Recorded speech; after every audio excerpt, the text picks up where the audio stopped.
Bom dia. Um grande prazer para nós receber todos vocês aqui. Sejam muito bem-vindos. Para vocês que não me conhecem, meu nome é Marcelo. Sou um dos pastores dessa igreja, provavelmente o único.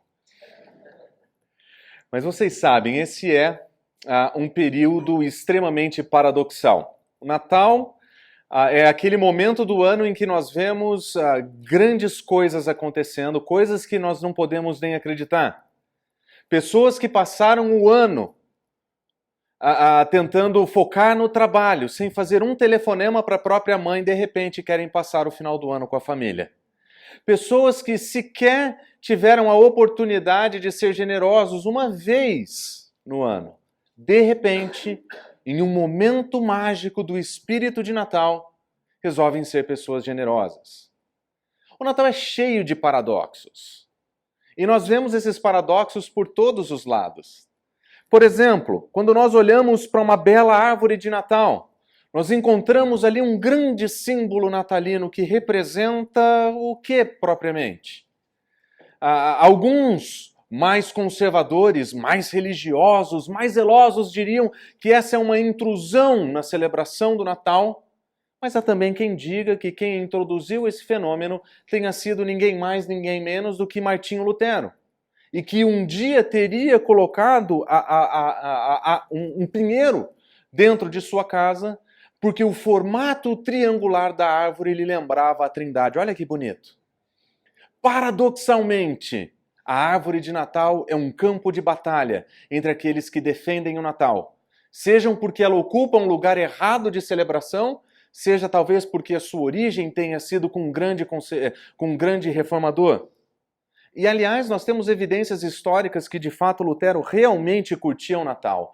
Nós temos essa imagem, uma fotografia tirada do próprio Lutero, com a sua boininha de Natal e a sua própria árvore de Natal iluminada. Seja como for, a árvore, o símbolo do Natal, é um grande paradoxo. O que é que ela representa? Outro símbolo que nós vemos que é um grande paradoxo é a estrela que está em todas as árvores. Há quem diga que ela traz brilho, que ela veio para iluminar, que ela representa a saúde. Mas há também quem sugira que esse nada mais é do que um resquício do relato de Mateus sobre a história do nascimento de Jesus, no qual o próprio Senhor teria usado uma estrela para aproximar magos do Oriente, que seria o grande símbolo desde o início do Evangelho da inclusão de gentios na chegada do Messias. Mas, paradoxalmente, nada mais disso sobrevive. O símbolo ganhou um novo significado e deixou de representar ou de ter qualquer conotação que fosse de fato cristã.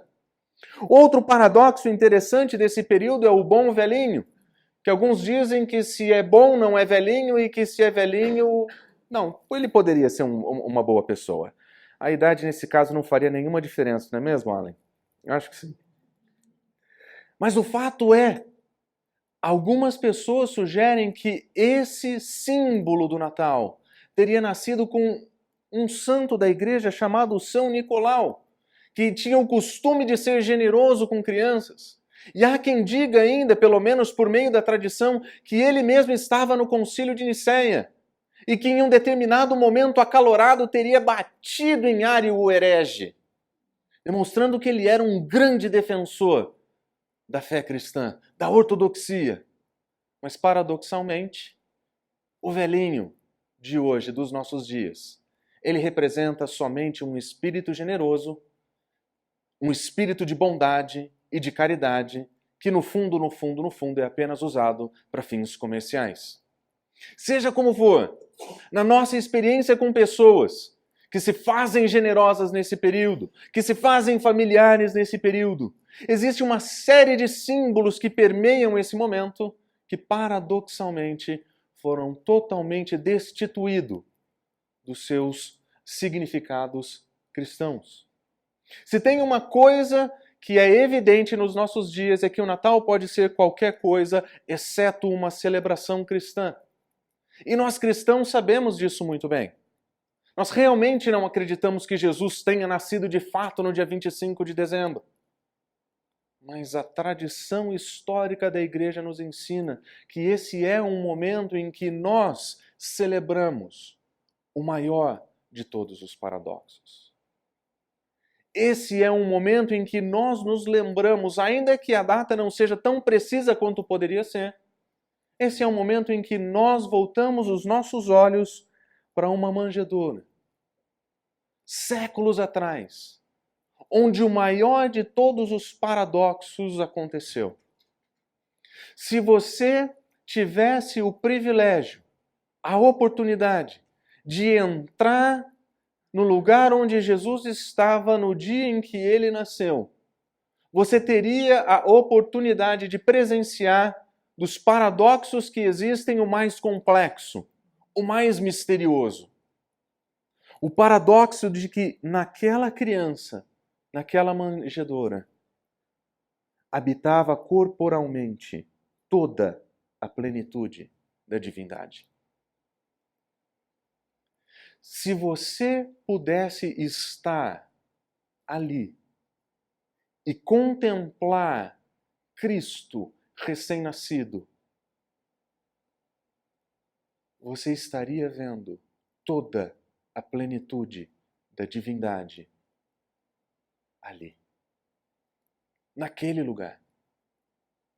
As Escrituras dizem que Deus não pode ser contido por nada, que Ele está além e acima de todas as coisas, que Ele transcende e ultrapassa tudo o que existe, que Ele é maior do que tudo o que há. Mas naquele dia, naquele nascimento, uma criança recém-nascida, nessa criança recém-nascida habitava toda a plenitude da divindade. Que paradoxo é esse? Como é que nós podemos não olhar para esse momento com uma sensação de êxtase por tamanho e pela profundidade do mistério que nós estamos vendo aqui? Não existe nada de mágico acontecendo nessa cena, mas existe algo profundamente misterioso. O maior de todos os paradoxos. Cristo encarnado. Deus feito homem entre nós. O Natal para nós sempre nos lembra de uma criança que nasceu para salvar o mundo. O Natal é o momento em que nós nos damos conta do tamanho do sacrifício do nosso Senhor por nós. Sacrifício que não começa na cruz, mas que na sua encarnação tem a sua manifestação, sua primeira manifestação palpável. E é muito interessante que os cristãos antigos, eles tinham o hábito de celebrar esse profundo mistério escrevendo hinos em homenagem a ele. E talvez um dos mais antigos hinos jamais escritos a respeito dele nos é apresentado por Paulo na sua carta em 1 Timóteo, capítulo 3, versículo 16. Ele registra talvez um pedaço, quem sabe uma porção, de um antigo hino que talvez era conhecido. E nesse hino ele manifesta, ele apresenta a grandiosidade desse paradoxo. 1 Timóteo, capítulo 3, versículo 16, inicia assim: todos nós confessamos isso. Algumas versões dizem, nós estamos certos disso. A palavra usada por Paulo aqui descreve aquilo que era confessado pela igreja, algo que era tido por certo, algo que era tido sem sombra de dúvidas, era evidente. E Paulo diz, nós todos confessamos isso, como se nesse hino, nessa síntese, o paradoxo da encarnação fosse algo reconhecido por todos. E ele diz, grande é o mistério da fé cristã. E é muito bonito o modo como ele introduz essa sentença, porque essa expressão grande é um mistério, ele está demonstrando que em Cristo Jesus existe algo que era completamente desconhecido, mas que em Cristo agora ele é revelado. E existe um profundo mistério acontecendo aqui. E à medida que nós lemos esse hino, observe quão bonita é essa composição, quão artística é essa composição e quão profundamente teológica ela é. Observe o que o texto diz. Cristo foi manifestado no corpo, ele foi vindicado pelo Espírito, ele foi visto pelos anjos, pregado entre as nações, crido no mundo e recebido na glória. 6 afirmações. Construções gramaticalmente idênticas. Um verbo no passado e um complemento. Se você observa o poema, o hino, ele começa na eternidade dizendo que Cristo ele foi manifesto no corpo, querendo dizer que ele não estava sempre lá, ele não sempre existiu desse modo, mas que ele se fez homem. E ele termina na eternidade dizendo que ele foi recebido na glória. E a primeira e a última linha desse poema formam uma inclusão teológica, dizendo que este que nós vemos na manjedoura pertence à eternidade, vem até nós e volta para lá. E de modo estratégico, esse hino demonstra elementos do seu ministério e os resultados do seu ministério. Mostra que ele foi manifesto no corpo, que ele foi vindicado pelo Espírito e visto pelos anjos. O seu ministério é apresentado aqui de maneira sintética. E agora os efeitos do seu ministério são apresentados. Ele é pregado entre as nações, ele é crido no mundo e então recebido na glória. Mas existe algo ainda mais profundo e paradoxal, se não escandaloso, nesse hino. Observe que o autor desse hino, ele coloca 3 diferentes pares entre aquilo que é físico e natural, entre aquilo que é metafísico e sobrenatural. Observe, Cristo ele foi manifesto no corpo, mas ele foi vindicado pelo Espírito. Ele foi visto pelos anjos, mas ele foi pregado entre as nações. Ele foi crido no mundo, mas ele foi recebido na glória. E você percebe que aquilo que é natural ou físico aparece nessa descrição em primeiro lugar, ele é manifesto no corpo, mas ele foi vindicado no Espírito, algo que é sobrenatural. Ele foi visto pelos anjos, algo que é sobrenatural, mas ele foi pregado entre as nações, algo que faz parte da nossa experiência, crido no mundo e recebido na glória. E ele coloca essas 3 duplas de contraste de maneira espelhada entre aquilo que é natural, espiritual, espiritual, natural, natural e espiritual. Artisticamente bem escrito. Poeticamente bem escrito. É uma obra de arte esse hino. E cada uma dessas duplas manifesta um elemento profundamente paradoxal de quem é essa criança na manjedoura. Quando nós olhamos para esse verso e nós nos lembramos do nosso Senhor como recém-nascido, nós somos colocados diante de paradoxos que eventualmente nós temos dificuldade de explicar. Paulo tem razão. É um grande mistério. Um grande mistério. Um grande mistério revelado em Cristo Jesus. E no nosso primeiro contraste, nós encontramos o paradoxo de uma pessoa que é de grandiosa pequenez.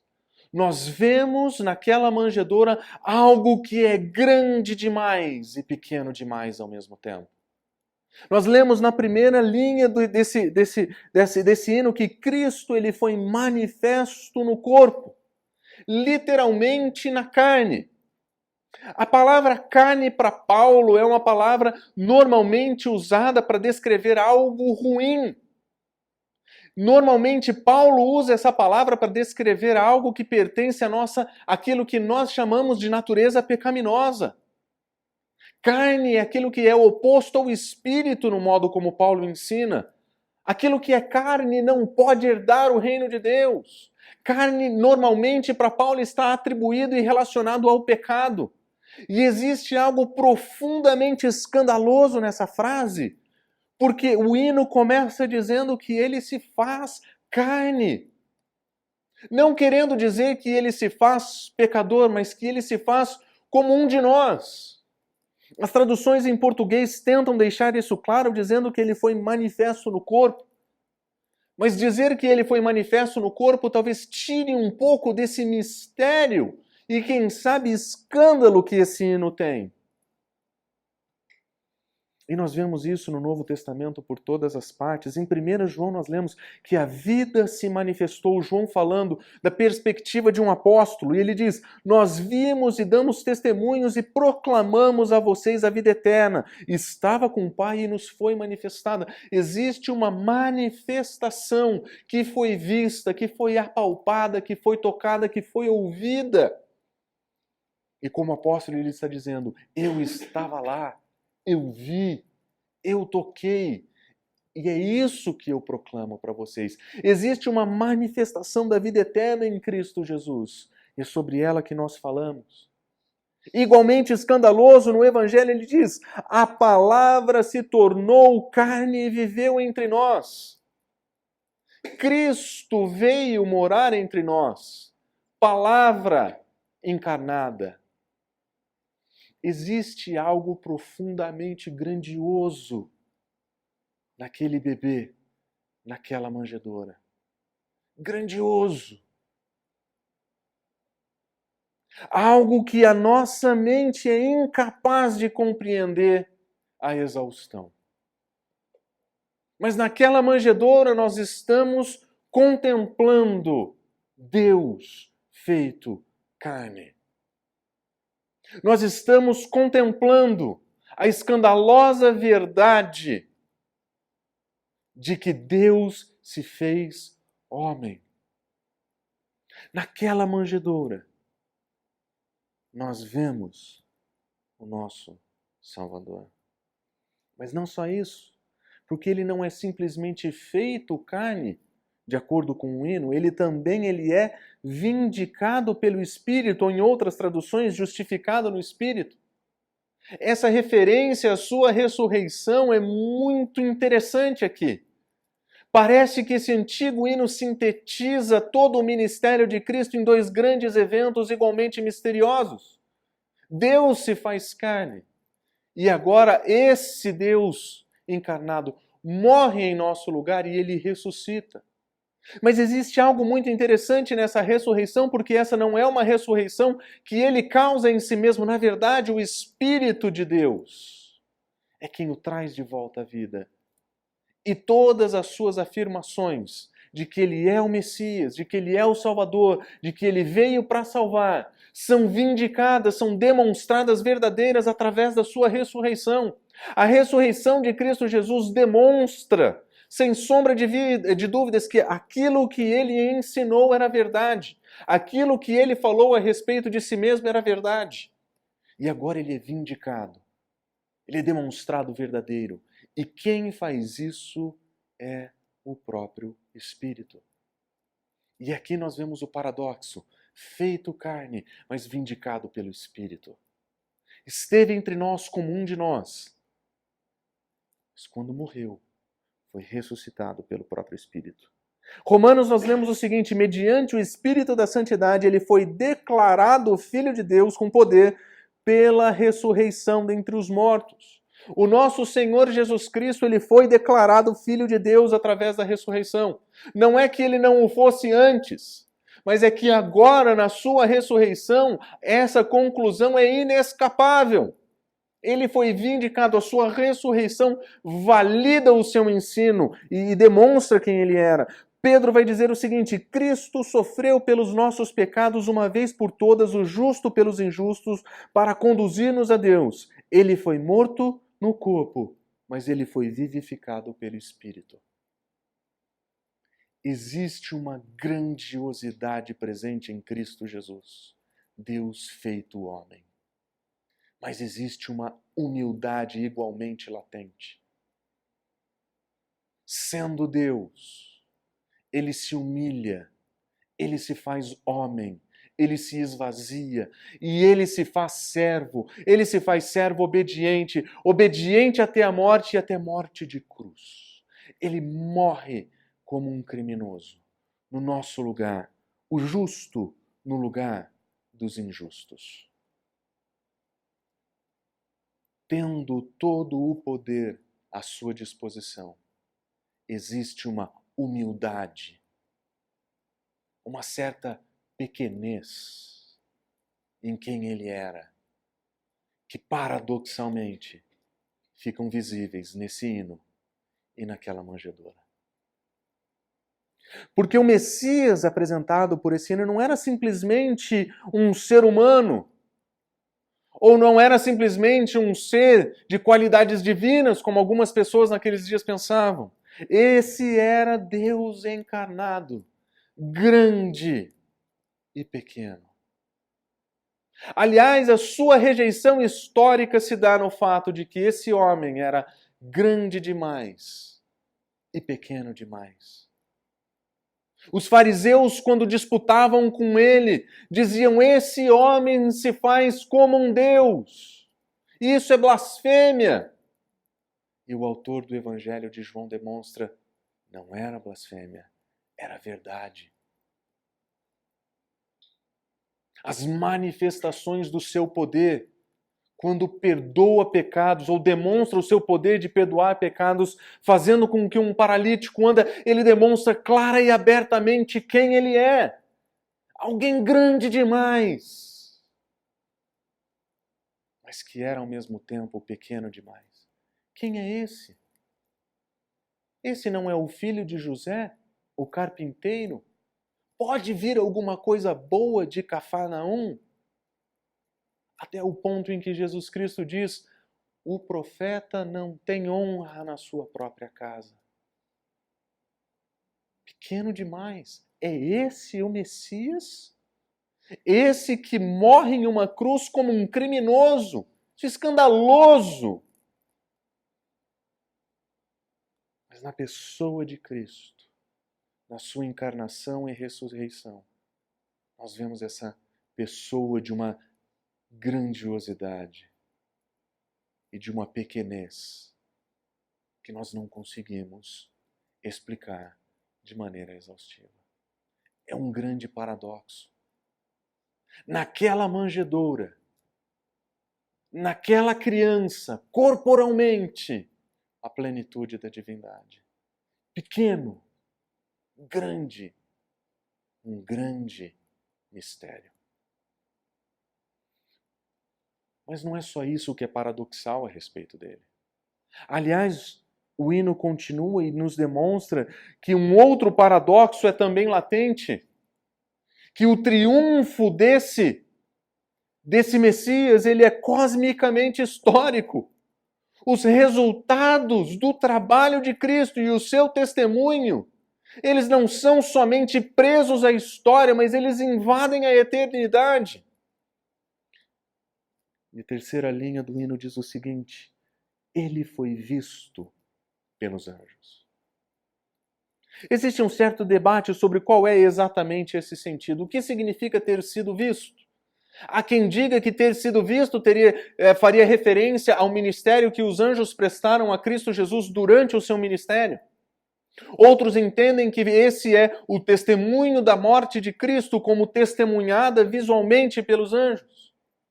Mas talvez, de uma maneira muito simples e compacta, o autor desse hino está dizendo que aquilo que Cristo conquista na cruz e aquilo que a sua ressurreição vindica é agora afirmada de tal modo que, além da esfera terrestre, existem efeitos que ocupam as regiões celestiais.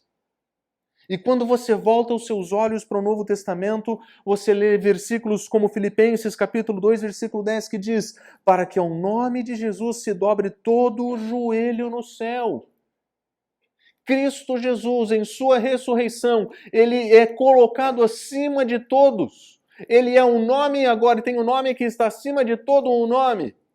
E nas regiões celestiais, os seres angelicais são colocados como submissos a ele.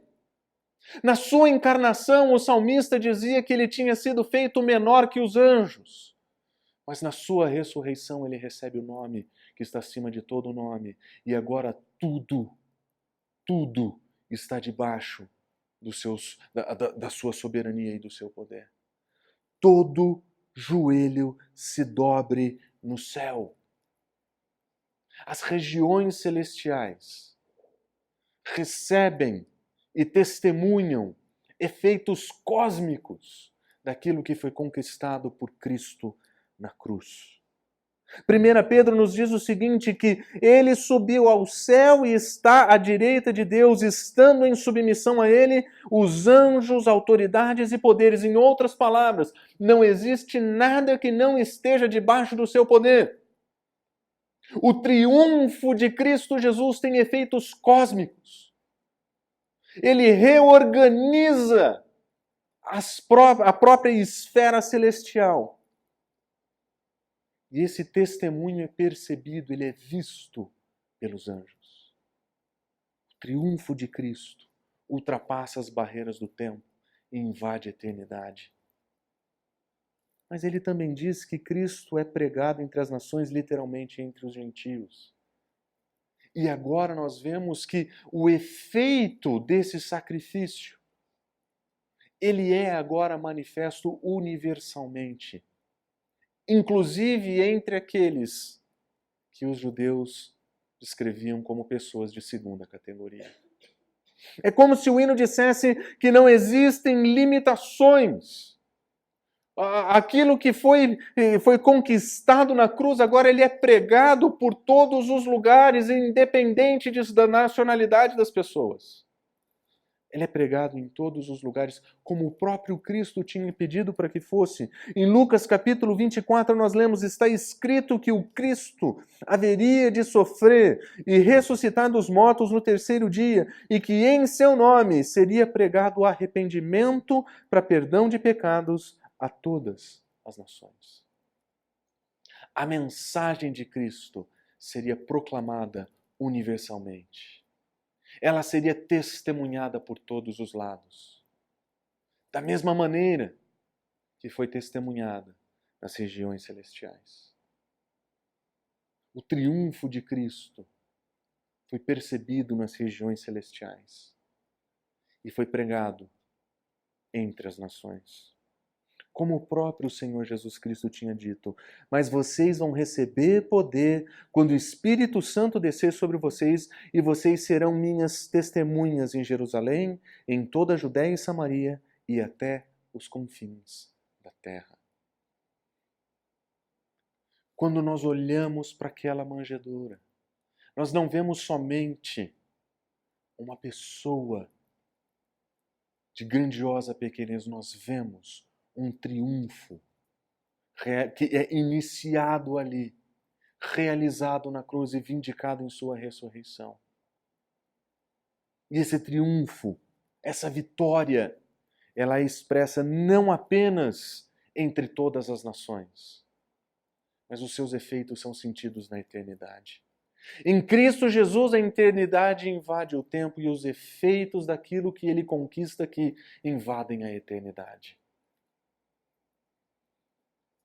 O grande paradoxo que nós encontramos naquela manjedoura é que o triunfo daquela criança alcançaria todas as dimensões da existência, todas as nações do mundo. Naquela criança subsiste o grande mistério da fé cristã. Mas não somente isso. O hino termina com uma última dupla de contrastes, que demonstra que a sua recepção, que esse Cristo, que triunfa de maneira cósmica e universal, ele é recebido por homens e pelo próprio Deus. O hino continua. Cristo foi crido no mundo. Aquela mensagem de proclamação entre todas as nações, ela é recebida. Ela não é recebida por todas as pessoas, mas ela é recebida em todos os lugares do mundo. E aqui subsiste mais um escândalo desse hino. Porque a palavra mundo normalmente descreve aquilo que está em oposição a Deus, um sistema que está em oposição a Deus, um ambiente que sobrevive em oposição a Deus. Mas essa mensagem que foi proclamada entre as nações, ela é recebida no mundo, onde o próprio sistema de oposição a ele se rende ao seu senhorio e à sua verdade. Existe algo muito forte sendo propagado aqui. A vitória conquistada por Cristo na cruz, ela é recebida pelo mundo. Afinal, nós sabemos que esse é o Cordeiro de Deus que tira o pecado do mundo. João Batista, quando olha para Jesus pela primeira vez no Evangelho de João, essa é a afirmação que ele faz a respeito de Cristo. Ele é o Cordeiro de Deus, ele tira o pecado do mundo. Existe algo nesse homem, no seu sacrifício e na vitória que ele há de conquistar, em que ele representa um cordeiro, mas não um cordeiro que perdoa os pecados ou que morre pelo pecado de alguém. Esse é o cordeiro que tira o pecado do mundo. João encontra em Jesus um símbolo de libertação, um símbolo de libertação do pecado que é oferecido no mundo. Na história de Jesus, especialmente quando Jesus está em Samaria, e nós ouvimos o testemunho dos samaritanos a respeito de quem ele era, nós lemos: agora não cremos somente por causa daquilo que você disse, falando sobre aquilo que a mulher teria testemunhado a respeito de Jesus para eles. Mas eles dizem: pois nós mesmos temos ouvido e sabemos, este é realmente o Salvador do mundo. Para aqueles samaritanos que haviam testemunhado o seu ensino, que tinham ouvido as suas palavras, Jesus Cristo tinha sido percebido com convicção, eles sabiam, esse é realmente o Salvador do mundo. Realmente ele é o Salvador do mundo. Ele é o Cordeiro de Deus que tira o pecado do mundo. Ele é o Salvador do mundo. Por isso não é surpreendente que o hino tenha dito que ele foi crido ao redor do mundo. A vitória, o triunfo conquistado por Cristo na cruz, proclamado entre as nações, é agora recebido por homens, pecadores, ruins, que pertencem a um sistema de oposição, mas que diante da vitória e do triunfo conquistado por Cristo na cruz, se submetem a Ele e o têm como Senhor.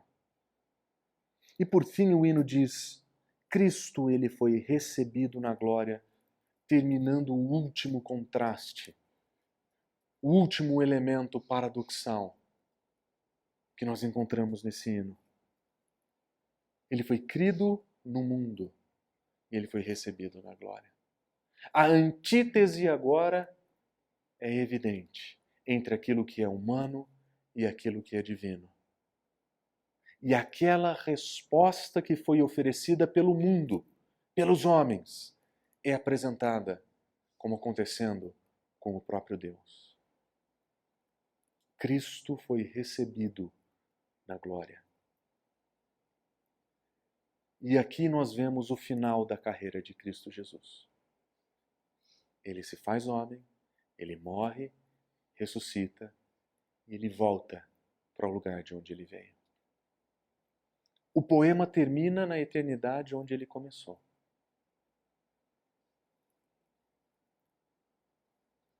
Como os próprios apóstolos já tinham dito, é necessário que escolhamos um dos homens que estiveram conosco durante o tempo em que o Senhor viveu entre nós, desde o dia do batismo de João até o dia em que Jesus foi elevado dentre nós às alturas. Um dia Jesus Cristo foi exaltado à sua posição, restaurado ao seu lugar original. Ele foi glorificado. E o hino termina relembrando a carreira de Cristo Jesus, que viveu entre nós até o dia em que ele foi levado de volta para o Senhor. Como o próprio Senhor orou: agora, Pai, glorifica-me junto a ti, com a glória que eu tinha contigo antes que o mundo existisse. No momento em que Cristo estava pronto a se entregar a morrer, ele ora: glorifica-me, restaura a glória que eu tinha contigo quando não existia nada. Querendo dizer, esse momento de encarnação, sofrimento, humilhação, tem fim. Eu vou morrer, vou ressuscitar, e eu serei então reestabelecido no meu lugar de glória que eu tinha contigo antes da criação. Em outras palavras, Jesus Cristo foi recebido não apenas por seus seguidores. O hino diz que ele foi recebido pelo próprio Deus. O grande paradoxo que nós encontramos naquela manjedoura é que ali, corporalmente, habitava a plenitude da divindade. Que ali, um triunfo histórico e cósmico estava para começar.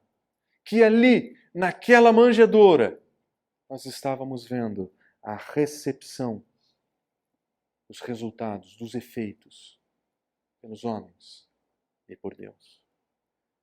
Na manjedoura nós encontramos o maior paradoxo de todos, o mistério. Nós encontramos um grande mistério, confessado por todos. E à medida que nós enfrentamos esse momento, à medida que nós encaramos o nosso tempo em família, os nossos presentes, as nossas árvores de Natal, não perca de vista que esse é o tempo em que nós nos lembramos do maior de todos os paradoxos: Cristo feito carne, habitando entre nós, morrendo por nós, ressuscitando por nós, recebido na glória.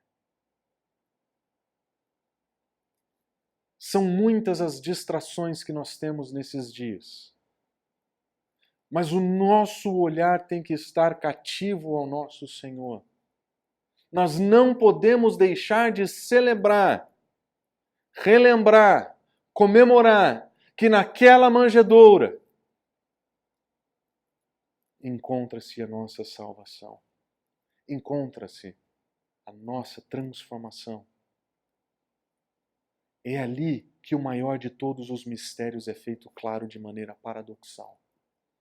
É ali que nós aprendemos o que significa viver a vida. É em Cristo que nós descobrimos que a vida eterna já começou.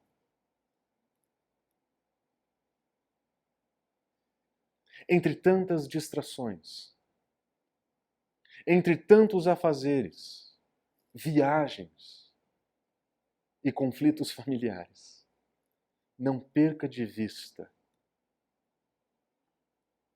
a manjedoura. Meu pai costumava dizer que o verdadeiro Natal acontece quando Jesus nasce no coração das pessoas. E talvez seja exatamente esse o Natal que você queira ver com a sua família. Talvez seja exatamente esse paradoxo que você queira testemunhar entre os seus familiares. Talvez seja exatamente essa lembrança, a memória que você quer manter viva entre tantos Papais Noéis, árvores, presentes, festas e comidas. Que nesse Natal, o paradoxo o mistério de Cristo Jesus esteja diante de cada um de nós. Que no nosso coração exista a eterna gratidão de quem foi completa e perfeitamente redimido por aquele que apareceu em uma manjedoura, por aquele que é corporalmente a plenitude da divindade. Vamos orar?